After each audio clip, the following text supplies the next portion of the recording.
Welcome back, Ronin Renegades. I'm Lupine Fiasco. This is Daily FaB gameplay, and today we are playing FaB against Dromai. For anyone who's new to the channel, welcome to the Resistance. What we do here is review replays of games that I played on the Talishar client days or weeks ago, after enough time has passed that I lose my bias and can more objectively judge the quality of my play. I'll talk through turn cycles as if I were taking them now, explain my thoughts on the line I would take, comparing that to the line I did take at the time of recording.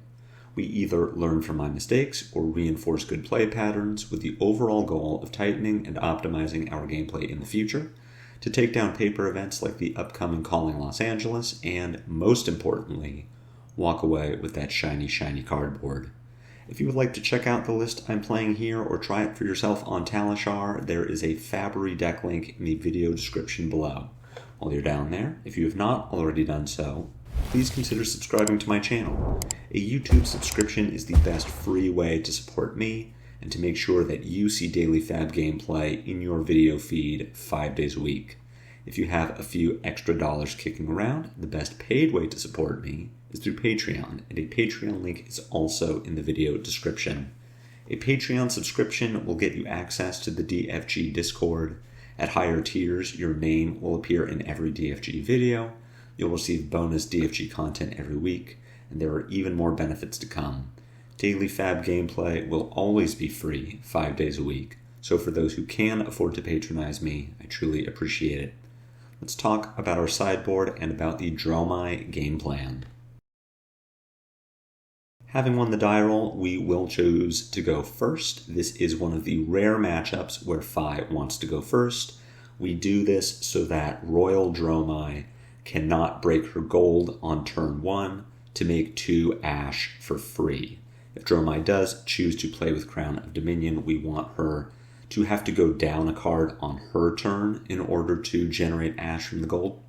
We also have the potential to leak damage on turn 1 that isn't necessarily our goal.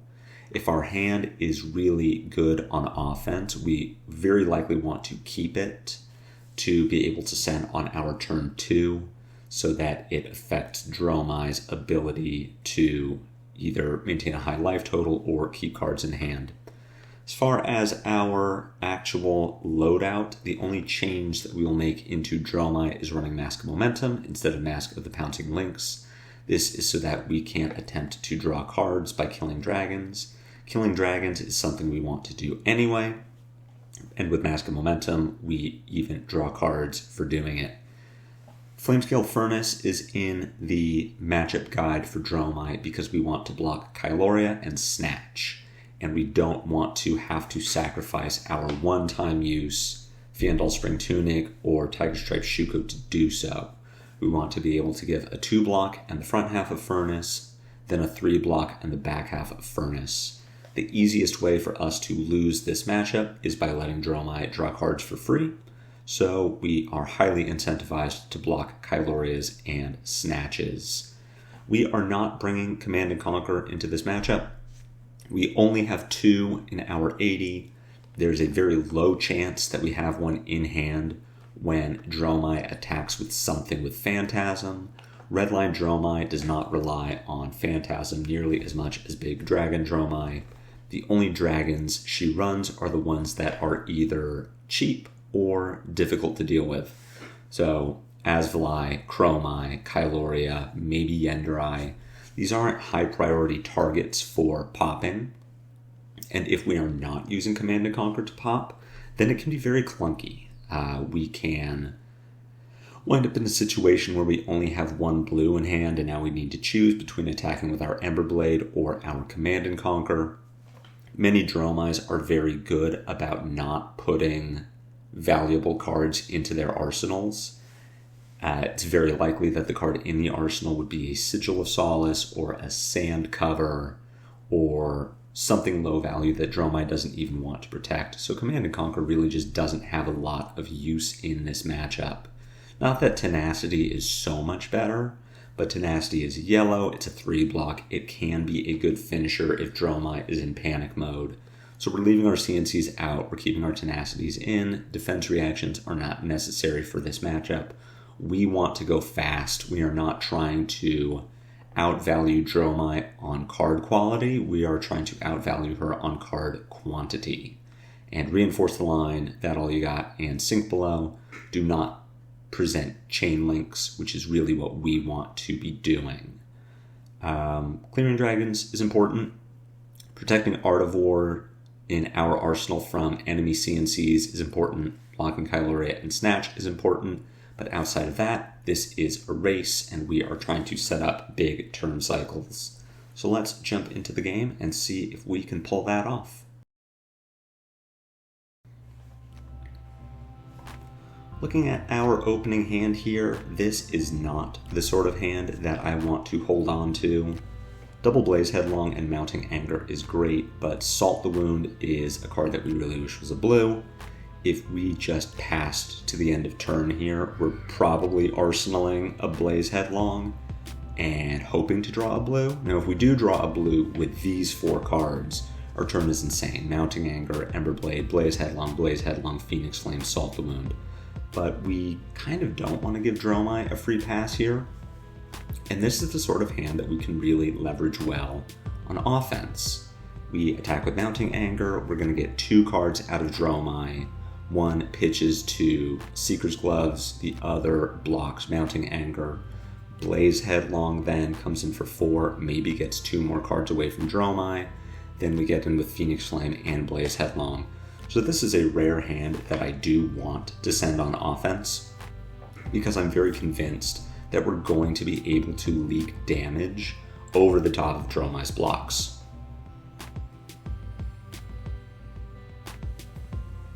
Really, depending on how she blocks this Blaze Headlong and the subsequent Phoenix Flame, it's going to determine whether we attack with the second Blaze Headlong. If Dromai takes the Phoenix Flame damage, our second Blaze Headlong is now a Mask of Momentum trigger.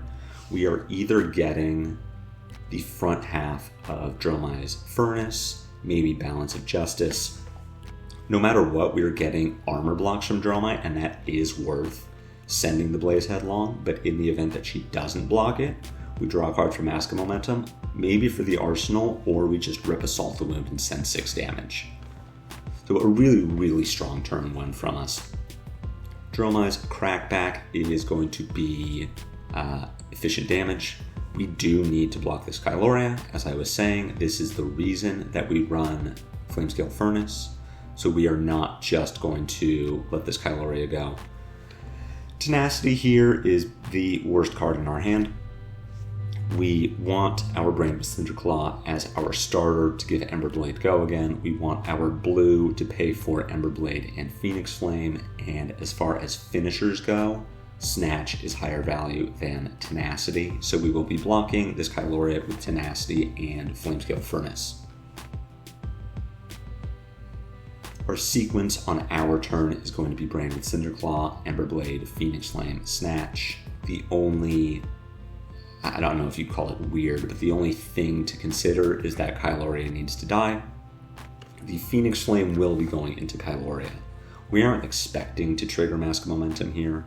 Dromai has the armor block. She has 4 cards in hand and 1 in arsenal. She's pretty incentivized to block here, and Dromai's deck is constructed so that she doesn't mind doing it.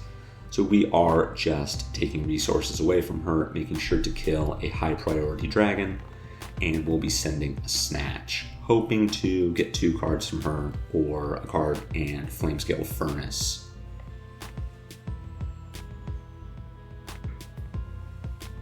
Getting a Sink Below instead is a little unfortunate, but we could have arsenaled Snatch and tried to set up a 5-card hand, but I don't like putting myself into a position to need to use Snapdragon Scalers that early. I'm totally happy to just get my value turn to turn. Dust Up would give Dromai the Ash that she is starved for, but our hand is pretty good. There isn't really anything that I want to block with. We'll open with the Ronin Renegade at Dromai's face. The follow-up here can be Flamescale Furnace. I am not interested in attacking with E-Strike. I'm happy to pitch it to Flame Call.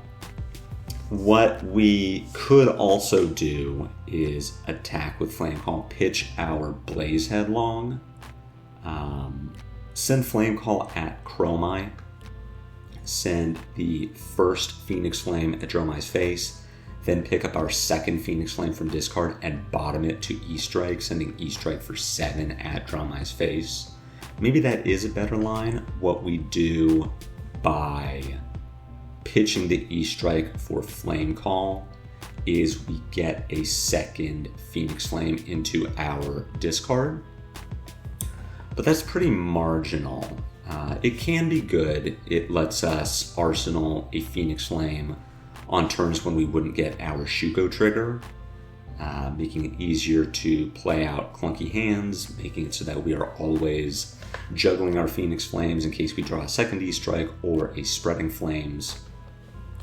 But if I'm thinking about this turn cycle now, I'm actually pretty happy to send the Flame Call at Dromai, send a Phoenix Flame at Dromai, still get that Flamescale Furnace block, and then E-Strike for 7, maybe E-Strike for 5, draw a card. I think we get more damage and we put a Phoenix Flame back into our deck. We don't play Rise from the Ashes or Inflame, so it's actually pretty high value to keep a Phoenix Flame in our deck, and especially on the bottom of our deck, when we know that we will not draw it before our second Flame Call Awakening. Dromai just sending some efficient damage and making a little ash. We're going to send our entire hand at Dromai's face. The only thing to keep in mind is between either our blue Brand with Cinderclaw or a Phoenix Flame, whichever one has the Shuko is going at Dromai. We need to take Dromai off the board. We are going to get greedy with our first Brand with Cinderclaw. We could send this at Dromai, which would not kill Dromai, then send the Shuko Brand with Cinderclaw at Dromai to kill it and draw a card. But by sending the 1 power at Dromai instead, we either get a card out of her hand, which we did, or we get the back half of Flamescale Furnace, and Dromai only has 1 Ash. So if she gives us Furnace this early, she's going to remain Ash starved for the entire game. I'm totally happy with what we just did. We could have gotten our card draw, but we would have lost value in overkilling Dromai, and instead Dromai needs to overblock us. She also plays the Sand Cover, which is not something that I'm really used to seeing from Dromai, because it has such a high potential to starve her for Ash. Dromai currently has no Ash, so all of her dragons are just dead cards. With this hand, we can do a number of things. The best line starts with Mounting Anger. From here, we can play our Brand with Cinderclaw. The deciding factor is going to be if something here gets blocked. So the Mounting Anger is now blocked. We'll send a Brand with Cinderclaw next. If the brand gets blocked, then we are not going to play the Spreading Flames. If the brand did not get blocked, we can then follow up with Spreading Flames, which asks for a card to be blocked. Then we pick up and play our Phoenix Flame. Phoenix Flame attacks for 2. 2 gets over the remaining block value at Flamescale Furnace, so it takes a card out of Dromai's hand. Really, the consideration here is, does Dromai want to keep a 4-card hand? She's showing us very early that she doesn't, and so we are going to sit on this Spreading Flames and set up a more powerful next turn. Dromai just playing a Dust Up. We are not going to worry about our Snapdragon Scalers, her Snapdragon Scalers. We are just going to let her make the Ash. We can take 4 damage. We have a really good looking hand with Spreading Flames, and so we are going to prioritize keeping cards in hand. Leading with the Spreading Flames, we want to follow up with Red Brand with Cinderclaw. Red Brand does not get the Spreading Flames buff, but it does mean that Yellow Brand with Cinderclaw played on Chainlink 3 will get the Spreading Flames buff, which means that Searing Emberblade played on Chainlink 4 will also get the Spreading Flames buff. With 2 Phoenix Flames in our discard, and the last Flame Call Awakening in our hand, we're in sort of a weird spot. We would have liked to be able to spend one more resource this turn, while also keeping this Flame Call Awakening so we could get a Phoenix Flame back into our deck. We could pitch this to Flamescale Furnace to get it into our pitch and then back into our deck for Flame Call next turn, but we're giving up 3 points of damage to do it. We could also pitch it to Flame Call Awakening, but that's our last Flame Call. Then we just have a Phoenix Flame in our deck, which without a Flame Call to tutor it back is worse than having it in discard. So this Flame Call Awakening in our arsenal is unfortunately pretty useless, honestly, but it's still 3 damage. It's a chain link. I would rather arsenal that than get a few more points of damage on my last turn, but not have 2 Phoenix Flames in discard. E-Strike for 5, Dromai has chosen to draw a card for the arsenal. We're fine to block this.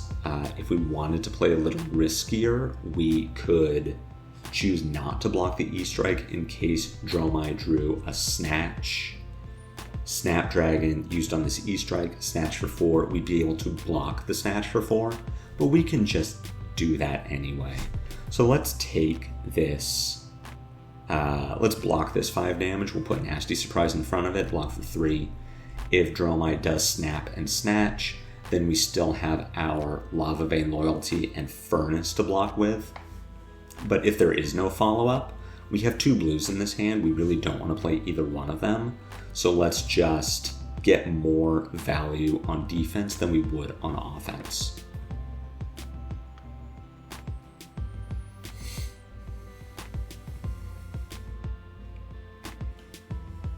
We are going to get to go 5 chain links wide with this hand. I guess there was consideration for keeping Nasty Surprise to be able to go 6 links wide, so that Dromai needs to block twice.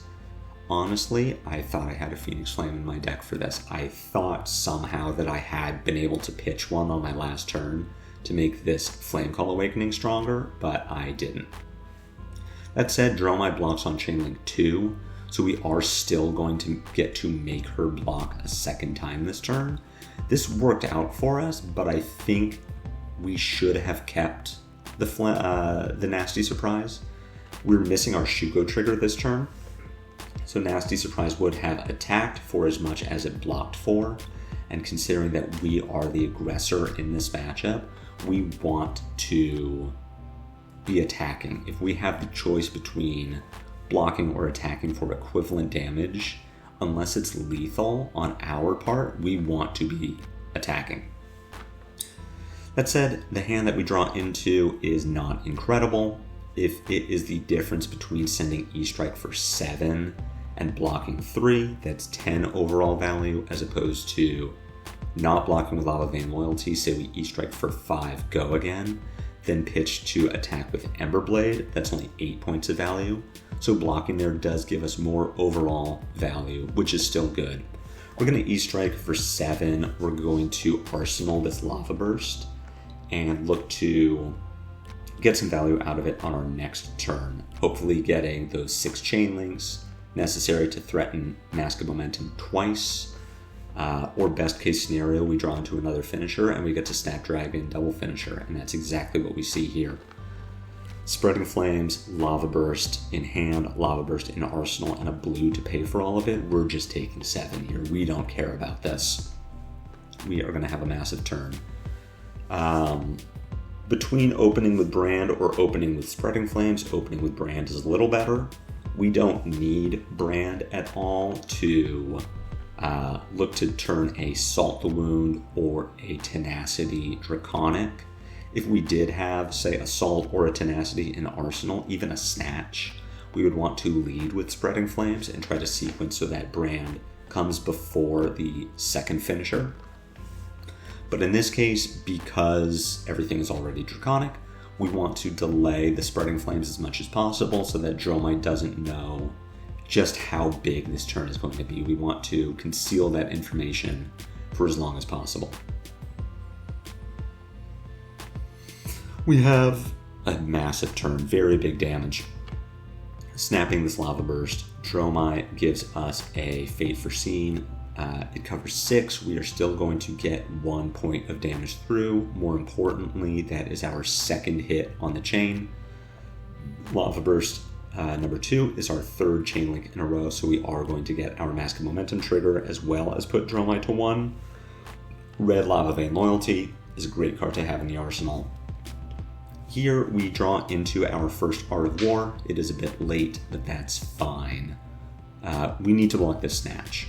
Dromai still has her Snapdragon Scalers. We don't want to give her the opportunity to draw into something playable. We are at 9. We are at an effective 14 between our life total and our armor, but we still don't want to get sloppy here. We could block Snatch with Mask of Momentum and Shuko. With Dromai at 1, Mask of Momentum is just worth 2 points of block value. The on-hit for our third chain link in a row is Dromai's Death. We will never draw another card off Mask of Momentum, so we could block with it and Shuko here. But this E-Strike in hand is a little extraneous. We could Rising Resentment, Lava Vein Loyalty, pick up Phoenix Flame, bottom Phoenix Flame to E-Strike, and get lethal that way. But we could also just block with E-Strike and Furnace and keep our other pieces of armor. We still have Resentment, Lava Vein, Phoenix Flame, Emberblade. Paying for Emberblade by pitching Art of War. So let's just block with E-Strike and Furnace. We don't need the E-Strike to deliver lethal, and we want to hold on to our armor in case we want to keep cards in hand and also block. Blaze Headlong is just damage. It puts us to 5. We are intending to kill Dromai on our next turn. We'll just take 4. There is absolutely no consideration for me playing Art of War here by pitching Rising Resentment. We don't want Dromai to get value out of Balance of Justice. If we just use Art of War for pitch, Dromai cannot draw a card with Balance. She only has the 4 cards in her hand to defend with. We know that we can go wider than 4 links, so let's just play out the hand. This will be enough to deliver lethal, even if this last card is Sigil of Solace, which it isn't. And we wrap it up with Searing Emberblade. A bit of a slow start from us. Our Spreading Flames and definitely our Art of Wars were a bit shy as far as showing up to let us take tempo back. We did fall a bit behind in that early game, but FaB is just consistent enough, good enough at clearing the dragons, and at pressuring cards out of Dromai's hand that he can usually get there. Even with Dromai's popularity in the current meta, FaB is still very favored. Balance of Justice is interesting tech against FaB. It's going to give Dromai more defense on our big Art of War turns, but it also means that Dromai is not playing Tome of Imperial Flame. And if she isn't drawing cards and making Ash with Tome, then she always has the potential to wind up Ash-starved, as we saw, and without enough cards in hand to go sufficiently wide or threaten on hits with Snatch or Kyloria to make us block. And so we can just play the aggro game. And if she is not on a more streamlined redline version of the deck with Blaze Headlongs, Ravenous Rabbles, Miraging Metamorphs, just big efficient cards, then we are the faster deck and we're going to kill her like we always have. So I hope you enjoyed this game. I hope you learned something. If so, be sure to head jab that like button. I'm considering FaB for the Calling Los Angeles. If we are looking at the most recent Battle Hardened results, the Swiss field overall, I think, is a bad one for FaB. FaB is poorly positioned into dealing with KO. But if you can make it through Swiss and get to a top 8 that is comprised of Kanos, Dromais, Fatigue Uzuris, then I think FaB actually is in a very good spot in that meta. So I'm interested in giving him his reps over the next 2 weeks ahead of LA. But my comments are always open for any questions or feedback. Let me know if you're considering FaB for the Calling or even the Pro Tour.